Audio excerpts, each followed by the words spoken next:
Yo, what's going on, guys? My name is Alex, and oh my god, do we have a lot to talk about. We're going to go over the winners and losers of the trade deadline. I'm not going to get through every single trade. I'm just going to go through the trades of what I thought was obviously most important. So we're going to talk about the KD trade.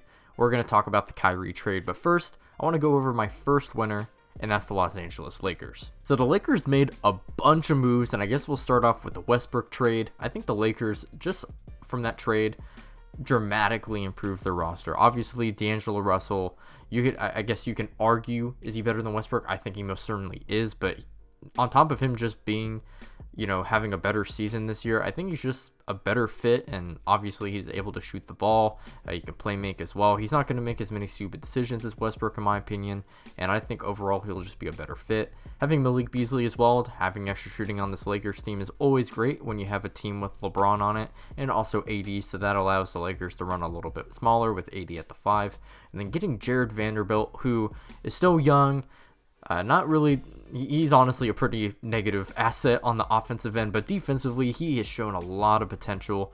And to think about maybe a lineup where the Lakers run Anthony Davis and Jared Vanderbilt, I think that'd be very solid.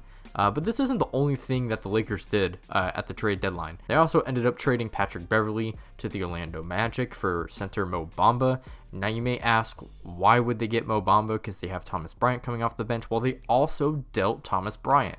Thomas Bryant ended up getting traded to the Nuggets for Davion Reed and 3 second-round picks. Now, Mo Bamba is definitely an upgrade over Thomas Bryant, so it's a really good move for them. But also for Patrick Beverley, yes, he's a good defender, but offensively, he just was not it. And now that you have D'Angelo Russell, there's no need to start Patrick Beverley or Dennis Schroeder at this point. So you just had to keep one of Schroeder or Beverley. They ended up keeping Schroeder, which I think is a good idea. And now they have a really, solid backup big. Obviously, when you go against teams like the Nuggets in the West, and if the Lakers somehow make it to the finals, having to go against players like Giannis or Embiid, obviously Mo Bamba isn't going to be that guy, but you just need a guy who can play, 8 to 10 minutes in the playoffs so that AD can rest, and I think Mo Bamba definitely serves that purpose. One thing to add as well, that Lakers pick that they ended up sending to the Utah Jazz, it's top 4 protected, so the Lakers still could technically get it back. Now, usually if a pick would be conveyed that way, so if the Lakers were able to keep that pick, the team that they traded to, like the Utah Jazz in this scenario, would probably get another first round pick, but they actually negotiated that the Jazz would only get a second round pick back. So honestly, I think that's kind of an L for the Jazz a little bit. Small L. They're really banking on that first round pick because they only got one out of all 3 of those guys of Mike Conley, Jared Vanderbilt, and Malik Beasley. They only got one first round pick, and it's a shot that they may not even get it. They most likely will, but again, there's the chance. So they're really banking on that, and because of that, I also think that's a good W for the Lakers. All of these reasons combined is why I really think the Lakers, they completely transformed the roster. I mean, like, if you just look from the top to the bottom, I definitely wasn't confident about that before all these trades came in. So shout out to the Lakers. They're the first winner in the midseason deadline. Before we get into our first loser, though, I need to go over our second winner, which is the Phoenix Suns, and they made a huge splash. They recently just got a new owner, I believe, and he is going straight into it. They got Kevin Durant, and yes, it is kind of a big haul. They gave up Mikal Bridges. They also gave up Cam Johnson, 4 first-round picks, and a pick swap. They did get KD and TJ Warren in return, so this definitely makes them, a Western Conference contender. They can very well make it to the finals now. It was just the Nuggets, but now, in my opinion, it's the Nuggets and the Suns. They're both right there next to each other. And this is just a great trade for the Suns. Obviously, they haven't really been doing too well. They have been dealing with injuries, with Cam Johnson early in the season, and then Devin Booker, CP3 has been in and out as well. So a lot of injuries going around. So they're still above 500 though. My guess is that, Devin Booker just came back. Once KD is back from his injury, the Suns are just going to take off in the standings. They could probably be a top 4 seed at this point. Would not be surprised. I'm pretty sure the Mavs are the 4 seed right now, so I could definitely see them overtaking them. And, well, again, we'll talk about the Mavs in a little bit as well, but yeah, this is just a really good trade for the Suns. Obviously, there are still some concerns with this. I would say that their depth is definitely look a little bit scary now. They did end up trading Dario Saric for Darius Bazley. to me, that doesn't really move the needle. I feel like those guys are pretty equal in terms of talent and what they can provide to the team. Maybe just a little bit younger as well. And also, I think the defense is a little suspect as well. I know they have Torrey Craig. KD has improved as a defender as well. Booker isn't bad at all. I would actually say he's a slightly above average defender. But CP3 is aging as well, so I don't really think his defensive impact is as high as it has been in, previous seasons with the Suns. And I would just be scared if they went against the Nuggets. Now, you could beg the same question, how are the Nuggets going to guard the Suns? And I would totally agree with you on that, except I think the Nuggets have better pieces like Bruce Brown, KCP, Aaron Gordon. Those are like 3 starting caliber players that I think could, guard the Suns pretty well. But when you look at the Suns, it's KD, Torrey Craig, and in my opinion, that's about it. I still don't think Ayton is going to be able to touch Jokic. Jokic is going to cook him. No one can really touch Jokic in my opinion, but no one can touch KD as well. So that's why I think they're right there with each other. I think you can go back and forth. Just in terms of why the Suns are a winner, they're actually a contender now, because before this trade, they were not even close in my opinion. Now, to talk about the Brooklyn Nets, my first loser of the midseason trade deadline. Man, the Nets are actually a poverty franchise, and I want to be clear when I say this. So we'll go over the Kyrie trade first. At the time Kyrie Irving was traded, they were under the assumption, the Nets they were under the assumption that KD was going to stay. So they wanted to make sure that they got the best package so that, they can still compete. Based off the teams that were available that Kyrie would most likely want to go to, I actually think this was the better package. Spencer Dinwiddie, Dorian Finney-Smith, and ended up getting Markieff Morris, who probably won't play all that much. But I thought that was the best package that they could get, honestly, if that was the way that they were going. But virtually, 2 days, 1 day later, now they're trading Kevin Durant. And the reason why this is so confusing to me is because there was a report saying that as soon as Kyrie was traded, the Nets started talking to Kevin Durant about the future of the team and, whether he would want to stay. And the Nets were saying they are not trading KD. And then the next day, he was traded. And the reason why that is so dumb to me is because if you should have been having those conversations before you traded Kyrie. Because now at that point, you're not getting what you realistically should have gotten with Kyrie, which is the Lakers' 2 first-round picks, which were on the table, except you were being greedy and wanted to get Austin Reeves and Max Christie on top of those 2 picks. In my opinion, that is dumb. If you have an opportunity to get like 2 of the most valuable first-round picks from a team who is probably going to be really bad during those years, why don't you just get them if you're just going to end up trading Kevin Durant later? Again, that's why they should have had these conversations before they traded Kyrie. Because now they're stuck with Spencer Dinwiddie and Dorian Finney-Smith, 2 guys who are not going to really want to be on this team. They are at this point now because the trade deadline's over.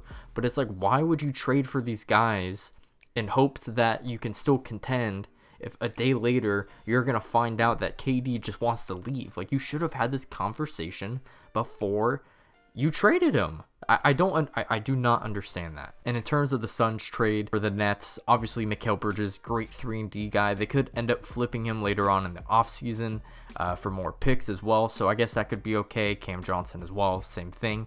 And they got 4 first-round picks and a pick swap. I actually don't think the return is bad. I think the Nets still technically could have gotten more, but for the situation that they were in, I think this is a lot. But again, if you were going to trade Kyrie, why did you not have conversations about trading Durant before you traded Kyrie, so you know what you wanted to get out of that Kyrie trade? Because if you're just gonna rebuild, then you should have gotten assets to rebuild, not Spencer Dinwiddie and Dorian Finney-Smith. Those are not assets that you need to rebuild. And the last thing I want to say about the Nets as well is in the offseason, when all the KD debacle, him requesting a trade in the offseason happened, during that time before he even rescinded the trade request, it's like, okay, if KD's gonna get traded, what's Kyrie gonna do? So they also brought up the Kyrie situation, right? Kyrie wanted a max extension. They were not willing to give it. Then they were, but they were going to add a bunch of stipulations to it. Kyrie obviously didn't like that. And that's what happened in the offseason. And now here we are almost a half a year later, and we're in the exact same situation. I do not understand what the Nets were expecting. Because at this point, they just wasted their time. That everything that they went through in terms of their 2-10 start, firing Steve Nash to get Jacque Vaughn, and actually being a good team up until this point before they traded them, all of that was a waste of time. and I just don't understand it. So out of the whole trade deadline, I think the Nets are the biggest losers, not only because I don't think they got all the assets that they could have gotten, by trading their 2 stars, but they just wasted their own time. To me, it just makes no sense. It's so backwards why you would have a discussion with your other star player after you traded another one of their star players. That sounds like something that you should probably do beforehand. Another loser I want to talk about is the Denver Nuggets. As you all know, I am a Denver Nuggets fan, and I am just not happy with what we did during this trade deadline. First thing I want to bring up is that they did end up trading Bones Hyland, but Jesus Christ, they only got 2 second-round picks from Bones Hyland. That is dumb. I cannot believe that was all they were able to get from him. He's still a young player. He's still got a couple years left on his rookie contract. Obviously, he has his flaws on the defensive end, but because he is on that rookie contract for the next couple of years and he's young and he can improve, I just thought they could at least get, a player and a first-round pick. And we got 2 second-round picks and no players to show for it. Now we don't really have a backup point guard other than Ish Smith and I guess Bruce Brown. And then they also were in that trade for Thomas Bryant with the Lakers. Thomas Bryant is an upgrade over DeAndre Jordan. I am happy about that because DeAndre Jordan at this point is washed. He's been cooked for the past couple of years. I don't understand why he keeps getting opportunities. Just in that alone, it's a win. But the reason why it's a loss, in my opinion, is because you don't need Thomas Bryant as your backup center. Even though he is solid and he does provide on the offensive end, and he is a solid rebounder as well, I just think the Nuggets needed more defensive bigs in the paint coming off the bench to kind of counteract what Jokic is able to provide on the offensive end. I was thinking to people like Daniel Gafford. I think you could have gotten Nerlens Noel, and I think that would have been someone that I think the Nuggets needed more. And the other thing that annoys me as well is that you look at all the Western Conference teams that improved. We talked about the Suns already. Now they're up there with the Nuggets. The Warriors got better. We'll talk about them in a second. And even the Clippers got better. John Wall went back to the Rockets, which is quite unfortunate. And now Bones Hyland is on the Clippers now. A lot of teams in the West improved. And in my opinion, the Nuggets didn't really move the needle. I wouldn't say they got worse, but I don't think they got better. And also one thing, I love Michael Porter Jr. I think he's a great offensive player, but I still have an issue with his contract. I think he's getting paid way too much. I don't think he will be good enough to fill out that contract that he got. So for that reason, OG Anunoby was on the table. Obviously, Bones Hyland's market seemed to be very low, but I thought, a trade package could potentially be Michael Porter Jr., Bones Hyland, and like 2 or 3 first-round picks, since that was probably what OG was going to get. Getting OG on the Nuggets would be great because of his defensive versatility, and he's still able to provide some scoring as well. And also, when you just look at the numbers, Michael Porter Jr., whether he's on or off the court, it does not affect how good the Nuggets are offensively. So if you can just get a guy who's competent on the offensive end and can bring elite-level defense, I think that would have put the Nuggets over the top. I just don't like the situation we are in because the West was wide open and we were at the top, we were going to get a cakewalk to the finals. Now it's going to be a little bit more difficult and we won't really have any other pieces to show for it as like an improvement, like, hey, like these other teams improved, but we did as well. So I don't know. I just think the Nuggets are losers in this situation. All right, let's go back to the Kyrie Irving trade, and we're going to look at it through the Dallas Mavericks perspective. I actually think this is a W. It's not a huge W, in my opinion, because there are some flaws that I do want to talk about. Definitely needed another playmaker next to Luka Doncic. They missed Jalen Brunson a lot. Now you got someone who's better than Jalen Brunson. He can play off the ball a little bit. He's capable of doing that, and it just gives Luka rest, on offensive possessions. He doesn't have to do a lot. I think this definitely makes the Mavericks a better team, but in terms of what I'm concerned about with the Dallas Mavericks is their defense. Obviously, Kyrie and Luka aren't the worst defenders, but they also aren't the greatest, and you had to give up Dorian Finney-Smith to get Kyrie, and that was your best defender. The Mavericks are already a bottom 10 defense just based off defensive rating. Getting rid of your best defender certainly isn't going to help things, and it's going to make things a lot worse. Now you have to rely more on Christian Wood, who has improved as a defender, but I'm not really going to put all my might into him on the defensive end. Then you also have guys like Josh Green and Reggie Bullock, and again, I just don't think that's going to be enough to even make the defense, mediocre, middle of the pack. I just don't think this Mavericks defense is going to be very good. The bright side of everything is that if they are somehow able to get Kyrie an extension and to stay, they could retool this roster in the offseason with some more 3-and-D players. And if that's the case, I think they're definitely up there as well with the Suns and the Nuggets as well. But for now, I would just give it a slight W. It has the chance to be a big W depending on how they end up, finishing the roster and filling it out.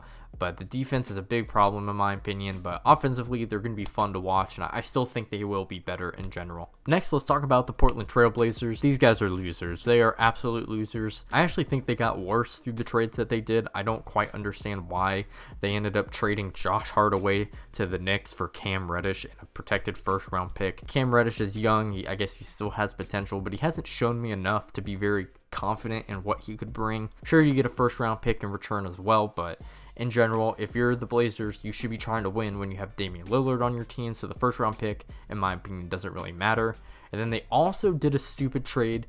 They got Matisse Thybulle from the 76ers. I guess Matisse Thybulle definitely does help their defense. I think you can make the argument that he's close in Josh Hart's level in defense, but offensively, he's not good at all. He'll barely get playing time in the playoffs, so I just don't understand why we're doing that. And also, they traded Gary Payton II as well. He's definitely not as good as he was with the Warriors last year, but the fact that you're trading him, like, he's one of your better defenders on your team. I think he's a solid fit next to Dame, obviously defensively as well. Great cutter, but all you got was you got 5 second-round picks. I guess that's fine, but I just don't understand why you're giving up so much good players on your team for guys who I just don't think are going to be able to replace what those guys brought, especially on the defensive end. I just think the Blazers got worse, which is why I would count them as a loser. And speaking of Gary Payton II, he ended up getting traded to the Warriors, and the Warriors gave up 5 second-round picks. Those second-round picks they actually got in a trade with James Wiseman. So James Wiseman is out of Golden State. He's now in Detroit.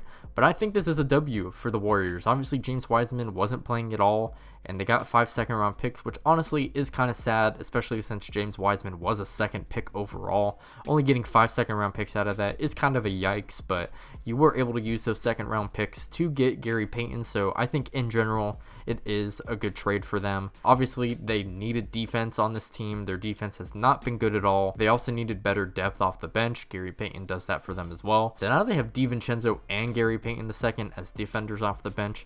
I really like that for the Warriors, so it's definitely a W. There's not much to say about this trade in general because it's Gary Payton and we know what he's capable of, but just this is a W for the Warriors. I don't know what else to say. And for the last team we're going to talk about, we got to talk about the Minnesota Timberwolves, and these guys are also losers of the trade deadline. They ended up getting D'Angelo Russell out of there. He's now on the Lakers, and I can understand why they didn't want D'Lo on this team. They wanted to give the keys more to Anthony Edwards, which is very understandable because he is having a great season this year. D'Angelo Russell was also going to become a free agent, and it was obvious because they traded him, they did not want to pay him the money that he was probably going to want as well. So it makes sense why they wanted to trade him in that front. But they got Mike Conley, and I still think Mike Conley is an okay serviceable point guard, but I think we kind of hold on to what he was able to do in Utah when the Jazz were still contending at that point. I just don't think he's as good as some people may seem. So while I do think he will be an okay fit on this team, and I think he will certainly still help them in the long term, he's just going to get older. So I just don't understand why they did this trade in general. And in general with the Minnesota Timberwolves, when they were competing in the playoffs, they were still a young team, but they've blown everything up. They traded away all their assets. They're a lot older now. Rudy Gobert and the cat fit just is not good in my opinion, and I think they've gotten worse just progressively throughout the last year. And now they don't really have any assets to show for it as well to improve the roster. Also committing a lot more money to Rudy Gobert, Cat, and now you have Mike Conley, who is getting paid less than D'Angelo Russell, but he's going to be getting paid around $24 million next year. So again, like when you just don't have a lot of money to spare, it's going to be hard to improve the roster. So we'll have to see what they do next season. They'll probably find another way to mess this up, but I'm just very confused about the direction for the Minnesota Timberwolves. And that is the winners and losers of the midseason trade deadline. Let me know down below what y'all thought. Do you agree with what I was saying? Do you disagree with what I was saying? Again, I couldn't get through all the trades. There was just a lot going on, but those were the trades that I thought needed to be talked about. If you enjoyed, make sure you like and sub. Trying to get to 1,000 subs by the end of the year, so it would mean a lot. Check out my socials down in the description below, and you can check out this video somewhere on the screen where I go over LeBron breaking the scoring record and what it means for his legacy, and if anyone could even beat his record when he eventually retires. Anyway, see you on the next one. Peace out.